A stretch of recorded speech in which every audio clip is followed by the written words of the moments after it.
Hey, what's going on, guys? Today I'm going to be showing you how to musty flick in the air. Before we get into it, make sure to like and subscribe and leave a comment of what mechanic you want me to do next. Well, now that that's out of the way, let's get right into it. Well, in order to musty flick in the air, you should probably already know how to musty flick on the ground. If you don't know how to, then you might want to look at a different tutorial, because I'm not going to be covering that. So, let's assume that you're pretty comfortable doing the musty flick on the ground. In order to do it in the air, the setup is a little different. Instead of tilting the car down to flick, you tilt the car back to flick.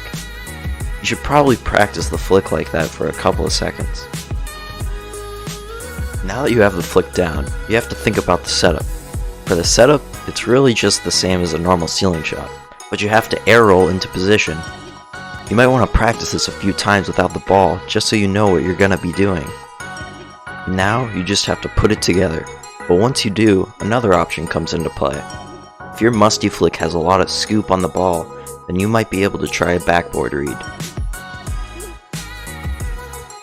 If your musty flick doesn't have much scoop, then your flick will probably end up being a shot. In my opinion, the Dominus and the Breakout are the best cars for this flick in the air. You can use other cars, but I find these two to be the easiest to use. Now let's go over some tips and tricks. Tip number 1 is pretty simple, is that the more contact you make, the more scoop you'll get. This pretty much means that you can just yeet the ball whenever you want if you get more contact. Tip number 2 is that if you're going for a backboard read, then don't flip cancel. This will make you lose the power of the scoop and it won't reach the backboard. Tip number 3 is practice, practice, practice.